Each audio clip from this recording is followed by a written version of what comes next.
there, what were some of like your most memorable things about the ranch? Oh man, shoot, there's like when you say that, there's like a flood, you know, Yeah. like it's like nonstop. It was cool. It was good. Like everything was. I loved it. I loved it. It was everyone. I mean, everyone was happy for the most part. You know, I mean, I'm sure there was little struggle here and there, you know, or a silent war somehow somewhere. Yeah. But for the most part, things were good. Things were cool. When we were open, it was like my let's see. Well, my uncle would get up like real early in the morning, and he'd go get vegetables, and then he'd come bring them like from the warehouses and stuff, and he'd bring them back. And I guess you have to be there like at 2 a.m. or whatever to get the best stuff. So that's what he was doing, trying to get the best stuff first. And then so he was doing that almost every day or almost every day.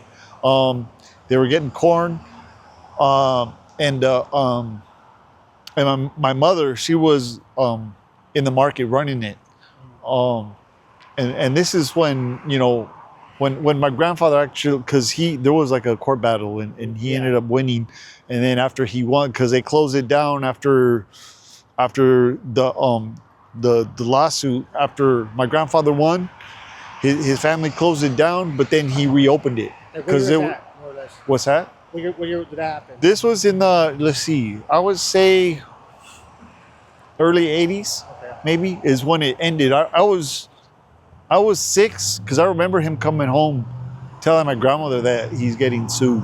Yeah. And his family suing him. I didn't understand what that meant. And then, you know, but then they explained it to me. And how old were you at that time? You were like about 10? 6. Oh, it's okay. When that happened. And so after that, 6, 7, 8, 9, 10, 11. So yeah, it was some years. It was many years that this lawsuit happened. You guys didn't fully like close out to like 2000 or something, right? Well, no, that's when you fully handed it over, right? Or what? This was before that. Okay. This was when it was still Lopez Ranch. Okay, got you. And then so when my grandfather won, he reopened it, and then when he reopened it, that's when he named it Cressy's Lopez Ranch. Yeah. This way, everyone knows, what's going on now, because it's the same but different, but the same. Yeah. But So it closed and reopened. yes, yeah. And then under the same name. Well, well, it was always Rancho Lopez Ranch. Yeah. Rancho Lopez Ranch. Yeah.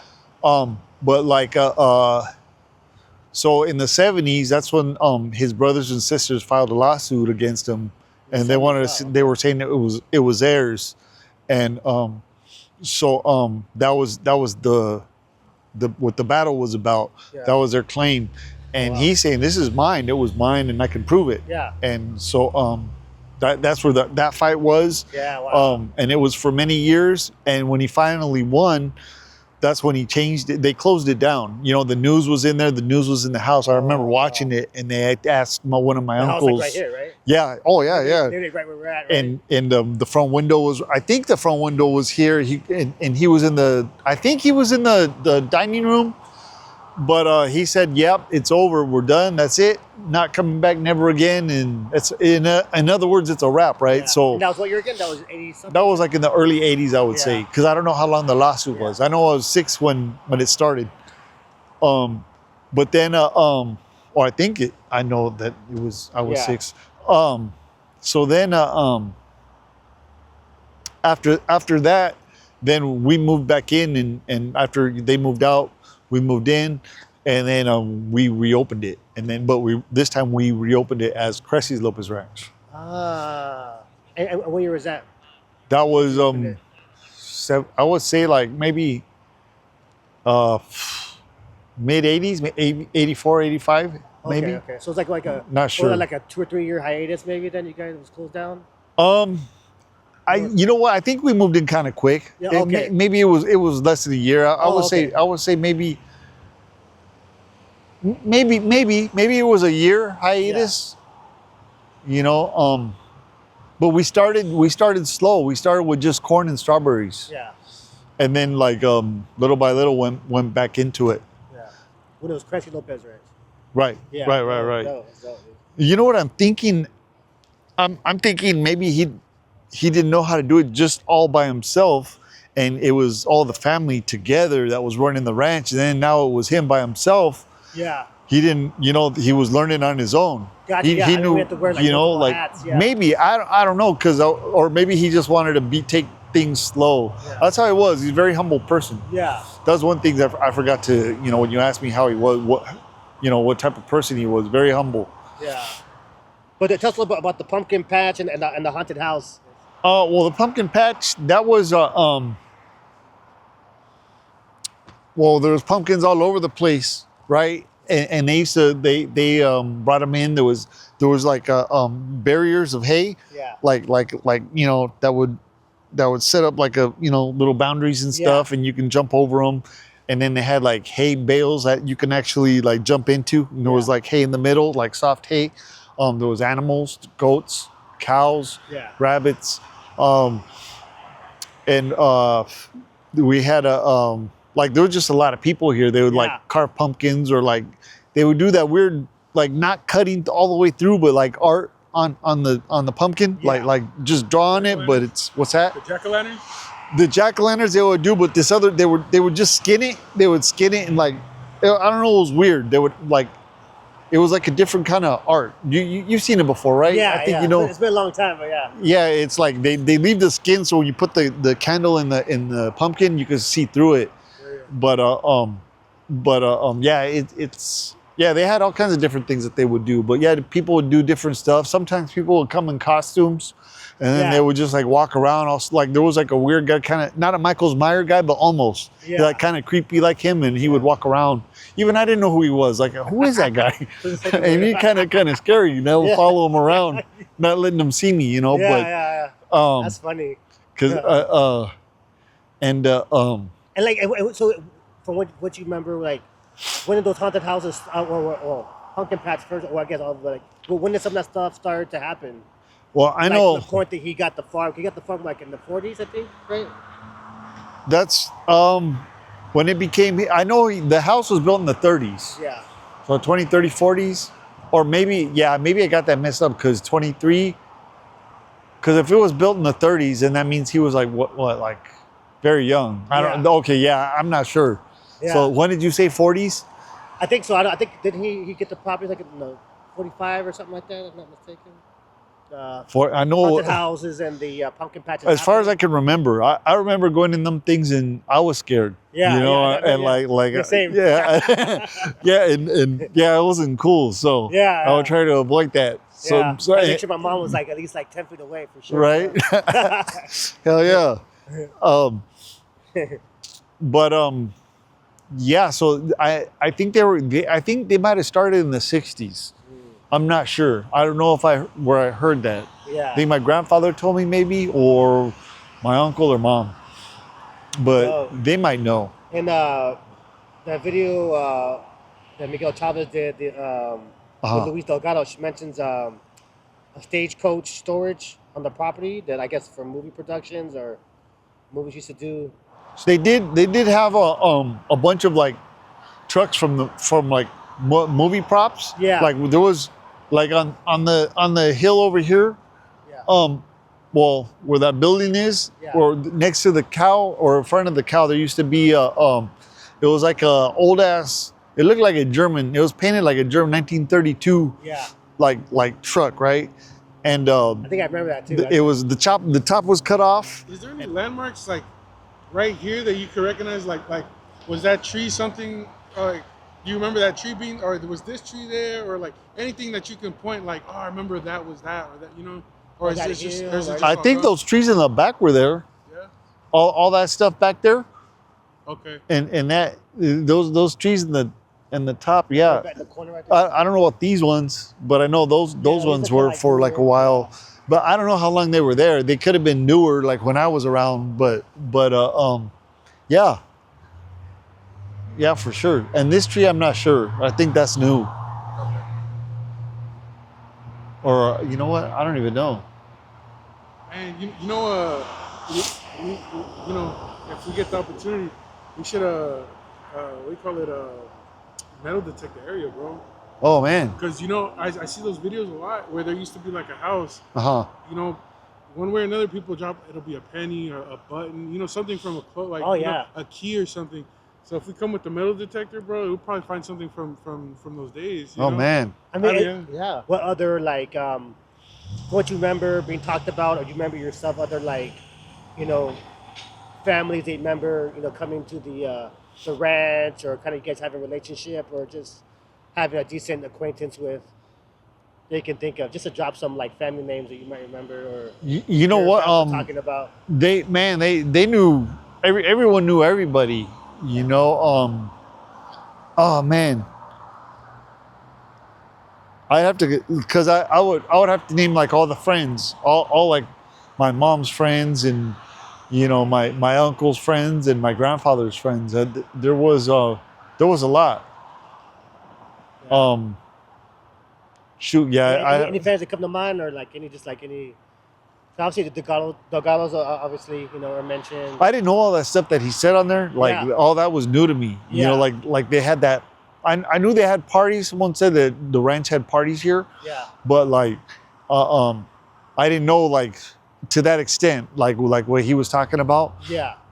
Which was really cool. Yeah. You know, that was something new. It was like for Christmas. Yeah. Right. They'd get all the families together and like, you know, have support each other. Yeah. And, you know, make the holiday happen. Super dope if it still existed, man. Because like nowadays it feels like one things we're lacking in general. Not just like righteous people in general, but just like, you know, a lot of like Mexican, you know, or Mexican and Native people in the area. Like, you know, I can't think of any real solid piece of land or space that we own that we can gather and organize from. Right. Or else like we're under like the thumb of somebody else, or the city, or some other, you know, under like, you know, donors or whatever too. Like, so that would, if we still had that, would be like a major asset to the like, right, not just to like Venice, obviously, because it's, you know, past Venice, but like just the whole west side, really, you know, right, because that's like it was like real significant to the whole west side, and especially right here being between like, you know, Venice and Del Rey, Culver City area, and what have you, man. Like that was, you know, like a lot of things I've seen on the net, on the internet, and on videos. Like everyone loved this place, you know. So it could have been a real like uniting factor, I would think, if it was still around. Right. That would be nice. There's a 1965 document that it shows your grandpa Cressy farming celery on someone else's land in Mar Vista, and I guess he refers to it as my ranches, as plural. Did he have more than one ranch besides this ranch? Or? Mar Vista? Yeah. That I'm not sure. I don't know anything about that. Yeah, 'cause I know he had other properties, you said, right? But right. You know, yeah. Remember Frank Castillo said the Mar Vista area was a bunch of celery fields. Yeah, and I think too, I read somewhere too. I have these notes. wow. I have a big old note. I have a big old list of notes too, but if I'm not mistaken, and we can look it up, is like this area was like, I think one of the largest, if not the largest, producer of celery in the country, I want to say, at the time. Whatever time it was, almost the 40s or 50s or whatever. That's what my grandfather started with. Yeah. He started with celery and string beans. Yeah. And he was, actually what he would do is he was selling it to all the packing houses, all the around. And the packing houses to the markets, of course. Yeah. But he would tell me all the time talk about celery. Yeah, that's dope, dude. Yeah, no, fucking and was it, you know, you recently saw the you've been seeing comments online, like, you know, regarding like that stuff about the ranch or whatever. Is there anything like kind of like little rumors or little you know, misinformation you've seen around that you'd like to correct? Well, as far as things regarding the ranch or your grandfather or any of the situation.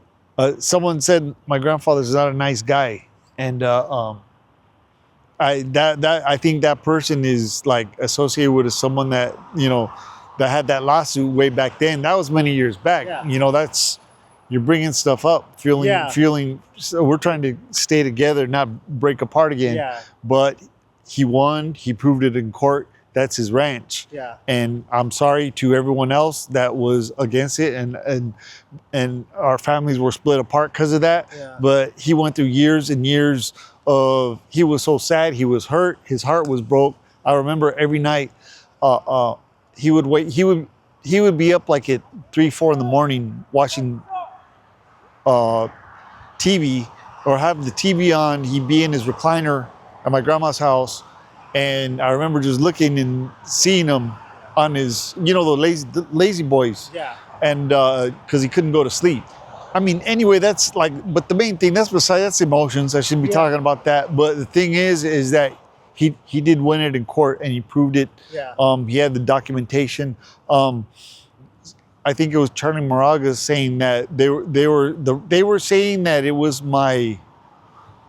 his side of the family was saying that brothers and sisters were saying that it was the mothers and the fathers or something, and they were saying that was whose ranch it was, and it wasn't my grandfather's. And then there was also another thing I heard was he might have signed off.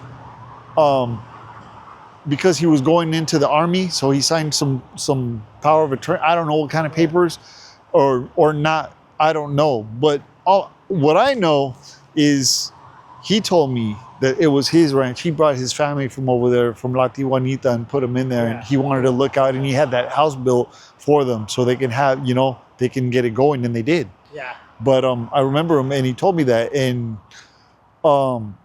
he was a good person. He had integrity, and he was honest. He was genuine, and everyone that knew him always liked him, and that's what they said about him. That's what's up. Fuck yeah. So, bro, like when I remember you said they sold it and you got left at the 3 and then the house. How come you guys had to sell the last part? And then when if you have any, I know it's probably not great feelings, man, but when they knocked down the house, like, how did that feel? You know what That's I mean? cool, man. Yeah. That's a great question. The reason why we sold it after was we sold it in 2000. My grandfather died in 92, and then so it was my grandmother. She was ahead of everything, but my uncle and mother were running the market, so like in like 99, 2000, there was like a power struggle between them, and then my grandmother was like, you know what, it's just so much easier to sell, so we ended up just selling it so everyone goes their own ways, and that's what that. But that power struggle, see, that was the second. That was the first power struggle was my grandfather, first generation. The second one was my mother and my uncle, but that one didn't go to court. That one was like. That was like in the 80s? That was That was in the 90s. So. That one was 2000. Okay, so the first one was like, you said early 80s was the first one? The first one was like 70s, okay. late 70s, early 80s, I would say. Okay. And then that was the first one that I remember that I was alive for. And then the second one was like in 2000. Like that's when we actually sold it. Escrow closed in 2000. Yeah. We had that party. Yeah. Were you still living here at the time when it got sold? Yes. I was still living here in the house, and heck yeah, to see it like when okay, so when we sold it, and back to your question, it was like we're getting rid of everything little by little. Things were going. I remember the welder on Abikini. Yeah. That guy that's still there with the. Yeah. So he's cool. He's cool as hell, right? And he wanted to buy the pumpkin. He came and he bought like one of the horses and stuff, and he was gonna buy the pumpkin. We didn't cut the deal, and then I was thinking I should have just gave him the pumpkin. Yeah. But I ended up going with the land. I don't know what happened, but people were like scavenging here and there. Like, there was the day that I forget the actual day, but the day that escrow were actually closed, I was supposed to be off the property, which I was, and everything I got it was in the U-Haul trucks, and I went to my grandma's house. Yeah. And what happened? It was me and a friend that one of my friends helped me move. But but I still returned. I would still come back, and little by little, you would see like one time I came and someone was running out of the house with my mom's, like, it was like a doll for Christmas, Yeah. and like things like that. That was kind of weird, Yeah. you know. But like, it's escrow closed already, not ours anymore. Yeah, yeah. And then like the windows were getting taken out, and then like, you know, like just things here and there were getting scavenged. So the house Yeah. was being pulled apart little by little, Yeah. and my mom had just renovated it. She, like, everything was new on the inside and out. Yeah, New yeah. roof, new paint, new windows, everything.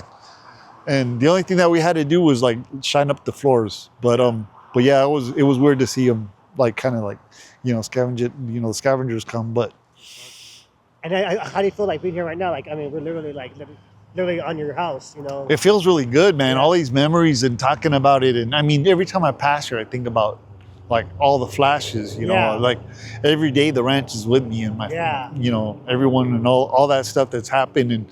And that's always with me when they talk about it on Facebook, and, you know, like I really like that. That's pretty awesome. Like, Yeah, everyone yeah. that, yeah. So when let's say I was born in '90, man. So Oh, already wow. by that Okay. time, stuff was popping up. But what did this area look like? It was kind of just apart from Venice and apart from Westchester. It was just kind of just space in between the two. Or It was, can you explain? You know? yeah, it was, well, as far as I can remember, there was Teledyne, I remember and then that. there was some buildings here, but all this was nothing.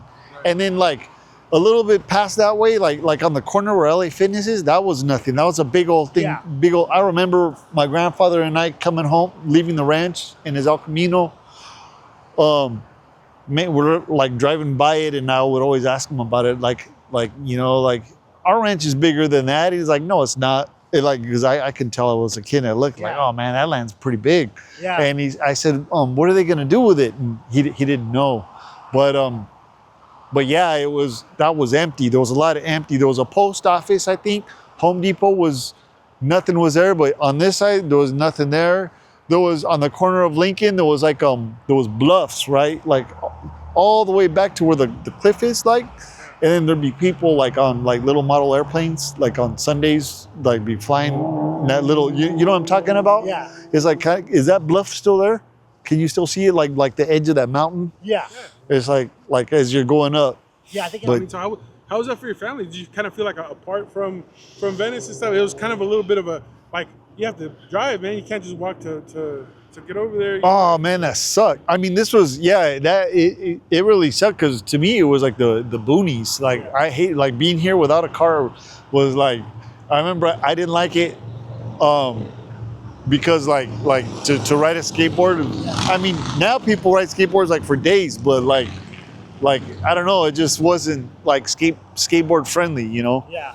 And like, cause you know, and then you got Lincoln, and it really doesn't have like a safe sidewalk or anything that you can To this skate. day, Yeah, it's still like that. That's Yeah. because a lot of it's marsh land. That's why a lot of this, there's a lot of times that's why a lot of the streets are all fucked up, because they're all bumpy and whatever, because this is all technically. Oh, swampland, the really. marshland. Yeah. You know, there's all the way back to like at least to like Sepulveda, more or less. Uh huh. Further, yeah. Oh wow. Yeah, because that's kind of where the Howard Hughes lot ended. You know, when it was a hangar. I mean, because it went all the way back there back in the day. Uh huh. Because it also too wasn't Venice. I think technically this was Venice back in the day, still, right? Yes. But Venice came all the way over here. Uh huh. I thought even before that they start calling it Marina Del Rey, no?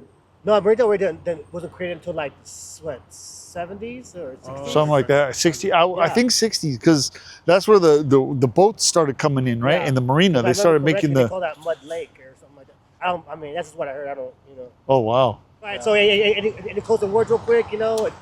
Thank you guys very much. I loved it. It was cool. Like, you know, you guys are badass, and I appreciate it. Likewise, This thank you was for your a- time and your enthusiasm, and this is just like, you know, one of the first installments. You know, we're gonna be continuing the story, and you know, really do more to document and share this important piece of not just West Side history, but West Side Chicano, Mexican, and Native history. Oh yeah. Peace. Thank you.